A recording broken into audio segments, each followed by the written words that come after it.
अस्सलाम वालेकुम। दिलचस्प, खौफनाक और पुरस्रार कहानियों के लिए चैनल को सब्सक्राइब कीजिए और घंटी के निशान को दबा दीजिए ताकि नेक्स्ट वीडियो का नोटिफिकेशन आपको बआसानी मिलता रहे। मलिक शाहनवाज अपने बेडरूम में गहरी नींद सो रहा था। रात के पिछले पहर उसके बेडरूम का दरवाजा खुला और एक निहायत हसीन और जमील दोशीज़ा सफ़ेद लिबास में मलबूस बावकार अंदाज में चलती हुई उसके बिस्तर के करीब आकर रुकी। कुछ देर उसे बगौर देखते रहने के बाद वो मुस्कुराती हुई उसके पहलू में बैठ गई और धीरे धीरे अपनी मखरूती उंगलियां उसके बालों में फेरने लगी। मलिक शाहनवाज ने कसमसाकर आंखें खोल दी। तुम कब आई? उसकी आंखों में नींद का खुमार और लहजे में मोहब्बत थी। दोशीज़ा के अहमरी लबों पर मुस्कुराहट और भी गहरी हो गई। बस अभी कुछ देर पहले। वैसे तुम सोते हुए बहुत प्यारे लगते हो और मासूम भी, बिल्कुल किसी बच्चे की तरह। वो मखमूर अंदाज में बोलती उसके चेहरे पर झुकी तो उसकी सियाह रेशमी जुल्फें मलिक शाहनवाज के चेहरे पर छा गईं।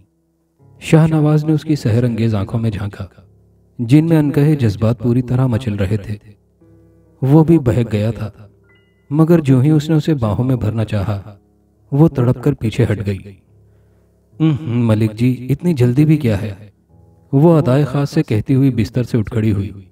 शाहनवाज ने बेचैन होकर उसे देखा। कम ऑन यार, क्या करती हो? आ जाओ ना प्लीज। वो जज्बात से मगलूब लहजे में बोला तो वो हंस पड़ी। हर तरफ जैसे जल तरंग बज उठे थे। नहीं साईं जी, अभी वक्त नहीं आया है, बस थोड़ा सा इंतजार कर ले। और उसकी बिलोरी आंखों की पुरस्रार चमक और भी बढ़ गई थी। मलिक शाहनवाज के चेहरे पर नागवारी दराई थी। पता नहीं कब खत्म होगा इंतजार। बहुत बेसब्रे हो मलिक जी। खैर, आप परेशान ना हो, बहुत जल्द आपका इंतजार खत्म हो जाएगा। बस आप आराम से सो जाएं।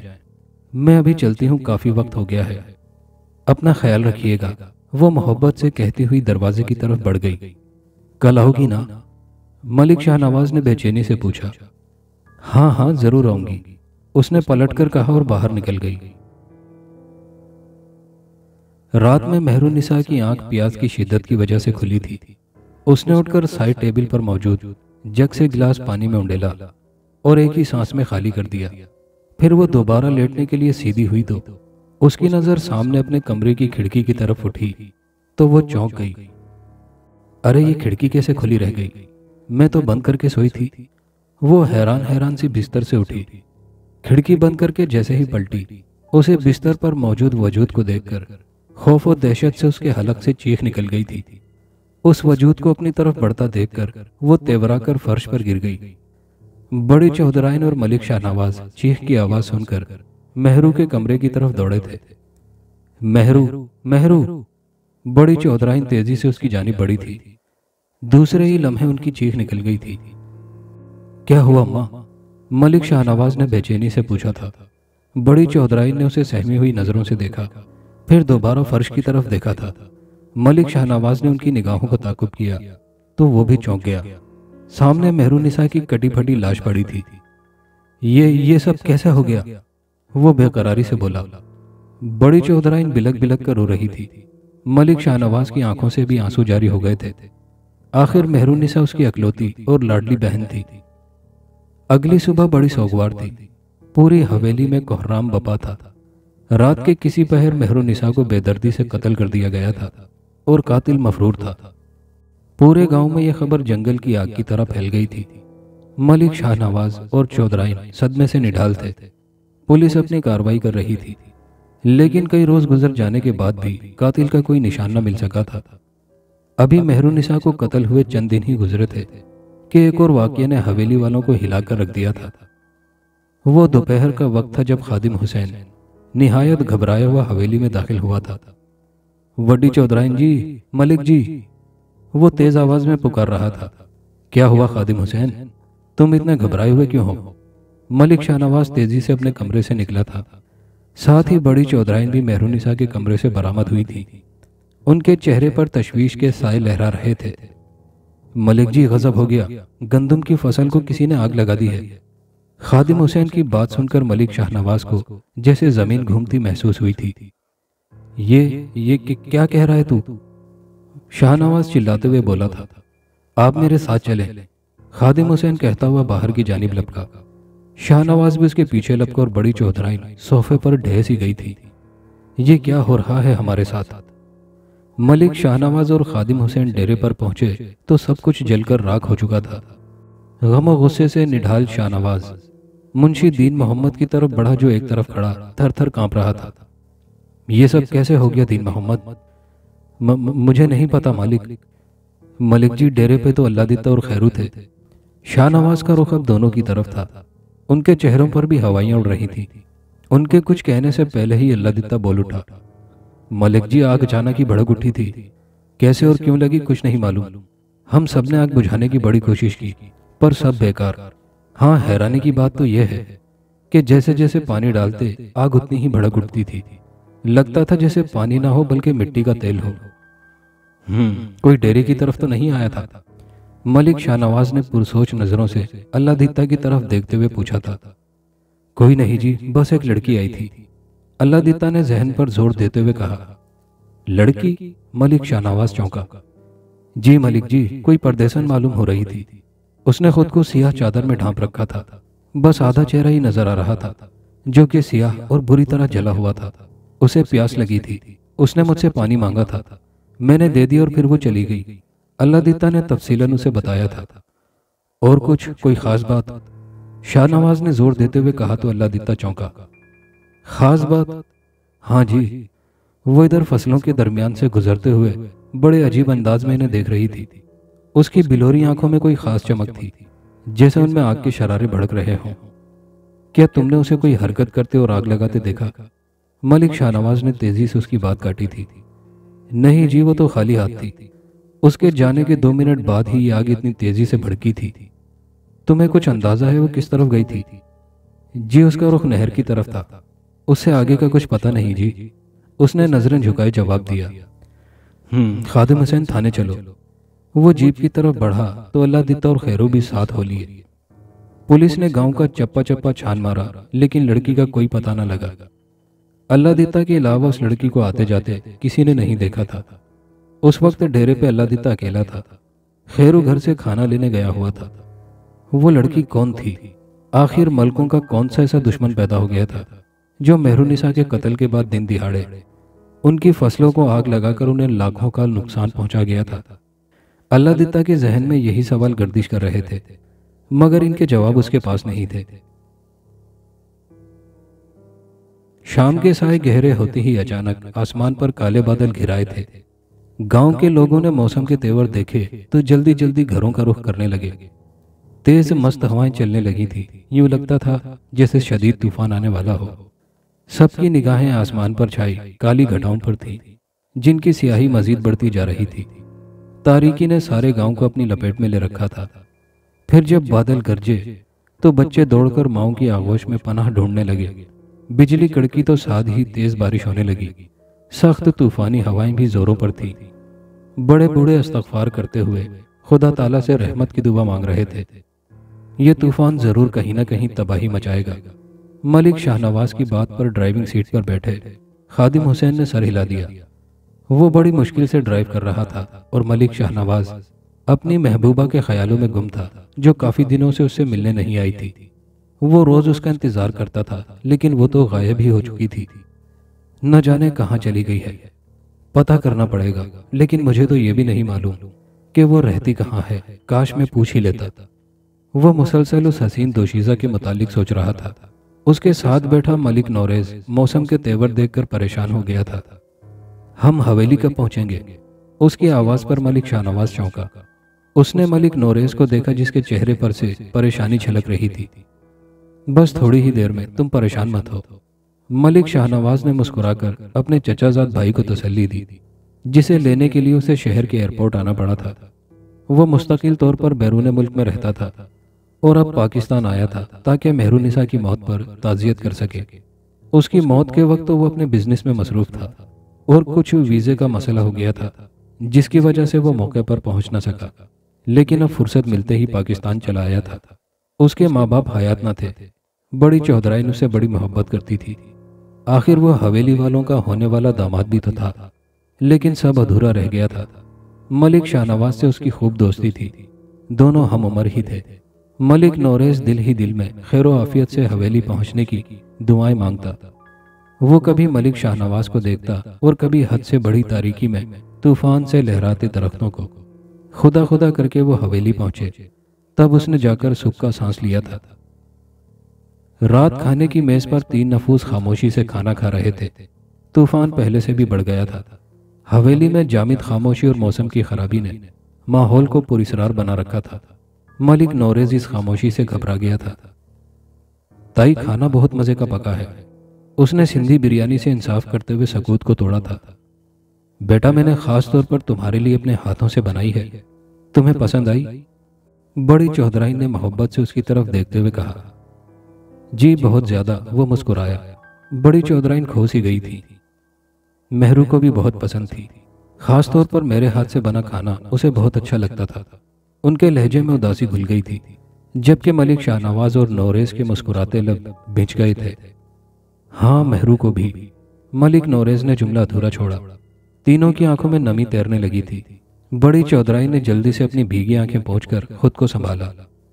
अच्छा छोड़ो इन बातों को, वहां तुम्हारा अकेले जी तो नहीं घबराता ना?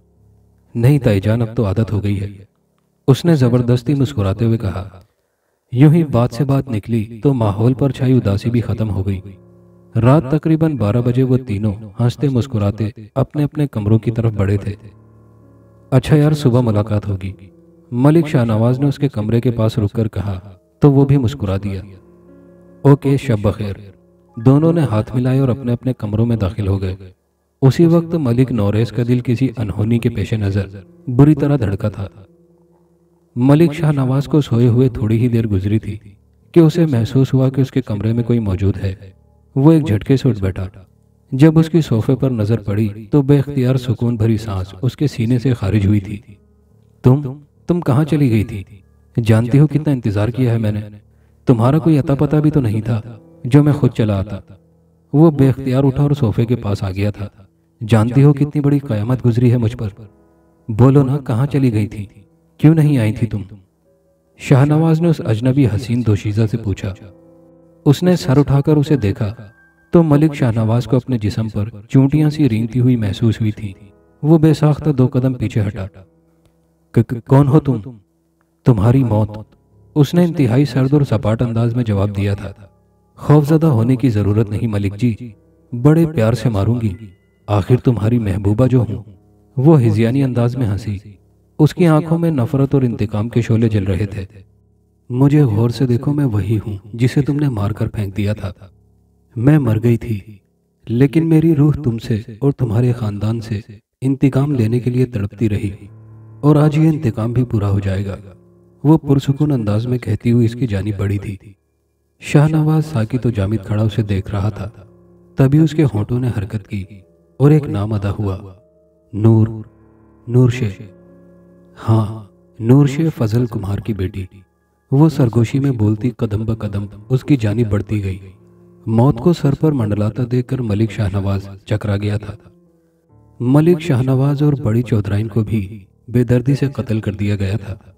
पूरे गांव में कयामत का समा था। मलिक नौरेज के आंसू रुकने का नाम नहीं ले रहे थे। पुलिस वाले अपना काम करते रहे। कोई कुछ नहीं जानता था सिवाय इसके कि सुबह 10 बजे के करीब जब मुलाजमा उन्हें उठाने गई तो दोनों मकतूलों की लाशें फर्श पर पड़ी थी। खादिम हुसैन अपने मालिकों के चेहरे देख रहा था। जहां रात को जिंदगी की चमक थी, लेकिन अब वो बेजान बन चुके थे। बेजान, बेरूह, बिल्कुल मेहरुनिसा की लाश की तरह। खादिम हुसैन के होंठों से एक आह निकली थी। उसने आगे बढ़कर मलिक नौरेज को सहारा दिया था। सब्र करें मलिक जी, खुदा की यही मर्जी थी। गांव में खौफ हिरास फैल चुका था। लोग उसे खूनी हवेली का नाम देने लगे थे। कुछ लोग दबी दबी जबान में हवेली के मकीनों के खिलाफ बातें करने लगे थे।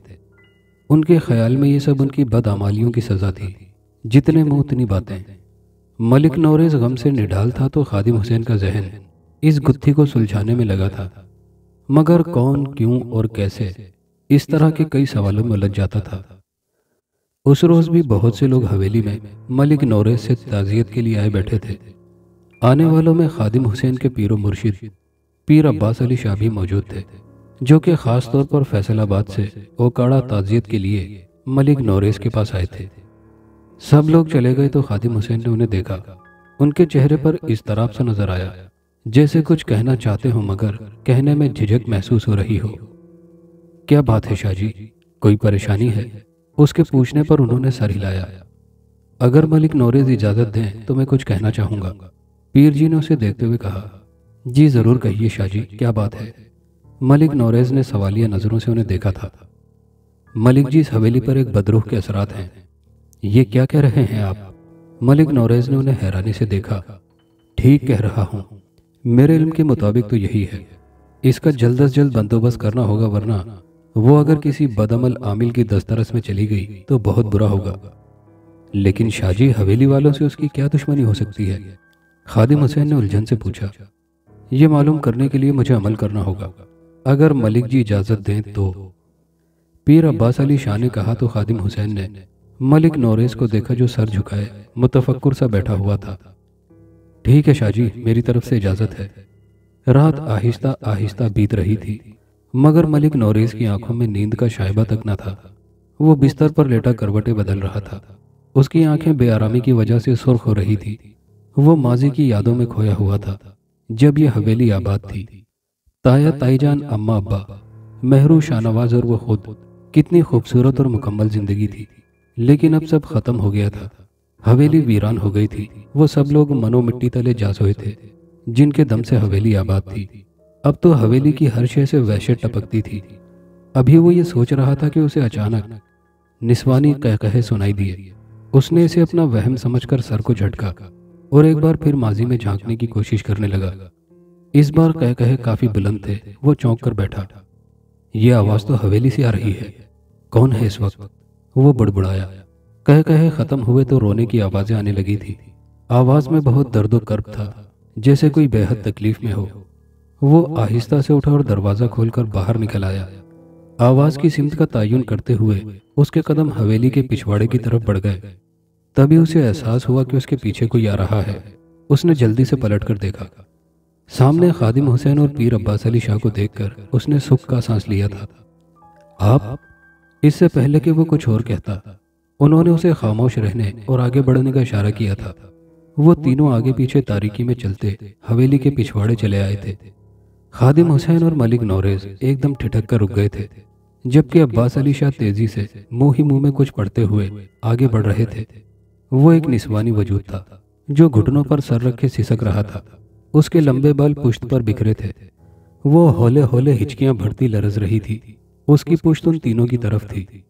पीर अब्बास अली शाह ने उसे अकब से मुखातिब किया था। अरे लड़की, कौन हो तुम और यहाँ क्या कर रही हो? निस्वानी वजूद में हरकत पैदा हुई थी।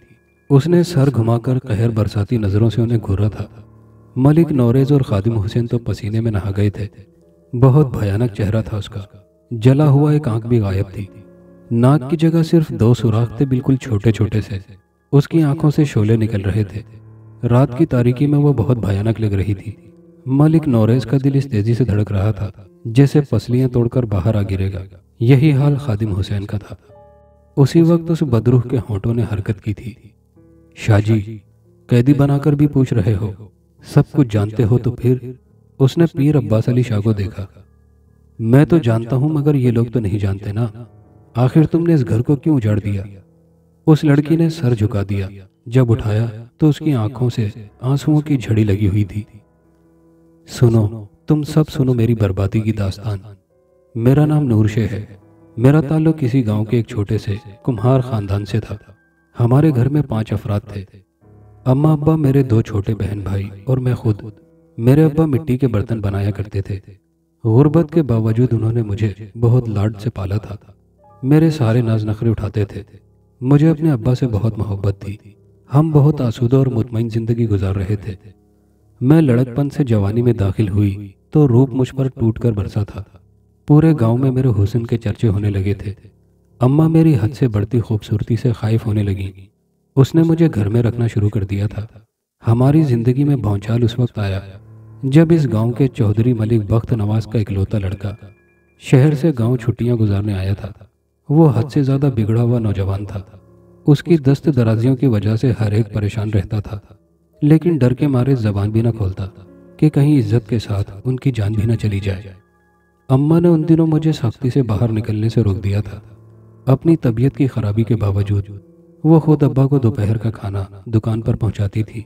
उन दिनों माँ उम्मीद से थी और आखिरी अय्याम थे जब माई दारा जो कि दाई थी, उसने अम्मा को बाहर निकलने से रोक दिया कि बच्चे को नुकसान न पहुंचे, तो मजबूरन अम्मा को मुझे खाना देने भेजना पड़ा। सब ठीक जा रहा था जब अचानक ही मलिक शाहनवाज ने मेरा रास्ता रोक लिया और मुझ पर डोरे डालने की कोशिश की, लेकिन मैं उसकी चिकनी चुपड़ी बातों में नहीं आई। एक रोज फिर ऐसा ही हुआ तो मुझे गुस्सा आ गया। मैंने उसे थप्पड़ दे मारा और सारी बात अब्बा को बता दी। अब्बा तो सुनते ही गुस्से से भड़क उठा। वो मलिक बख्त नवाज के पास गया और उसके बेटे की शिकायत की। मलिक बड़ा शातिर इंसान था। उसने खुद बेटे को खुली छूट दे रखी थी। उसने वक्ती तौर पर अब्बा का गुस्सा ठंडा करने के लिए मलिक शाहनवाज को डांटा। चंद रोज खैरियत से गुजर गए तो हम लोग भी चुप हो गए। वो काली सियाह रात थी जब मलिक शाहनवाज और उसके साथियों ने हमारे घर पर धावा बोल दिया।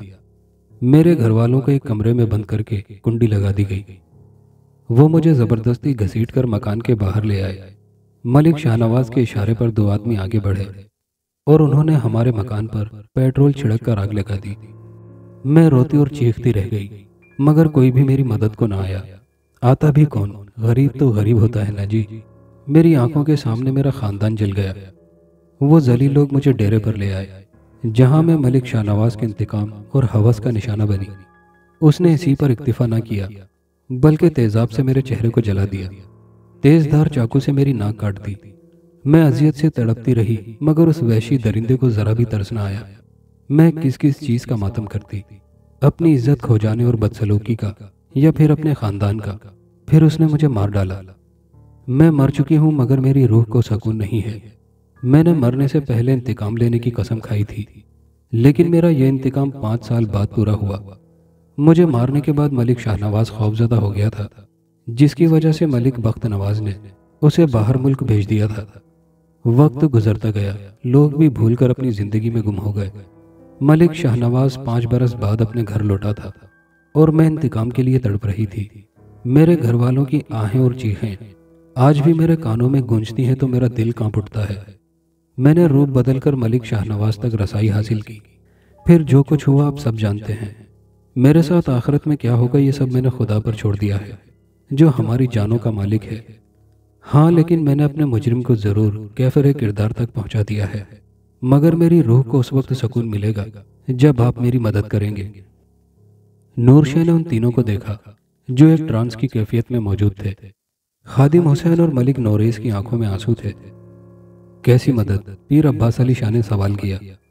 मलिक शाहनवाज ने मुझे मारने के बाद नहर के उस पार जंगल में गड्ढा खोदकर दफन कर दिया था। मैं चाहती हूँ कि आप मेरे जिस्म नहीं बल्कि ढांचे को तमाम मजहबी रसूमात के मुताबिक गुस्ल देकर नमाज जनाजा अदा करें, ताकि मैं सुकून से अपनी दुनिया में वापस जा सकूं। नूरशाह खामोश हुई तो पीर अब्बास अली शाह ने असबात में सर हिला दिया। कोई निशानी है उस जगह की जहां तुम्हें दफन किया गया है? जंगल में दाएं तरफ बड़ा सा एक पीपल का दरख्त है, उसके नीचे। ये कहते ही नूरशाह गायब हो गई थी। अगली सुबह पुलिस की मदद से नूरशाह की बताई गई जगह पर खुदाई की गई तो वहां से एक ढांचा बरामद हुआ था। जरूरी कार्रवाई के बाद नूरशाह के ढांचे को गुस्ल देकर नमाज जनाजा पढ़ी गई और उसे कब्रिस्तान में सुपुर्द खाक कर दिया गया। बरसों बाद भी मलिक नौरेज इस वाक़ये को भुला नहीं पाया है। उसने सारी जिंदगी गरीबों की मदद करने और उनकी बेहतरी के लिए गुजार दी। आज उसकी औलाद भी अपने बाप के नक्शे कदम पर चल रही है। उसने अपनी औलाद को सिर्फ एक ही दर्स दिया है कि खुदा से मोहब्बत करो, उसकी मखलूक से मोहब्बत करो, किसी को अपने से कमतर मत जानो और गरीब की इज्जत को अपनी इज्जत समझो, ताकि कोई तुम्हारी इज्जत को मैली नज़र से न देखे। दौलत का घमंड और नफसानी ख्वाहिशात रखने वाले का वही अंजाम होता है जो मलिक शाहनवाज और उसके खानदान का हुआ था। दोस्तों, ये कहानी अच्छी लगी हो तो वीडियो को दोस्तों के साथ लाइक शेयर ज़रूर कीजिएगा और कमेंट बॉक्स में अपने कीमती ख्यालात से हमें ज़रूर आगाह कीजिएगा। शुक्रिया।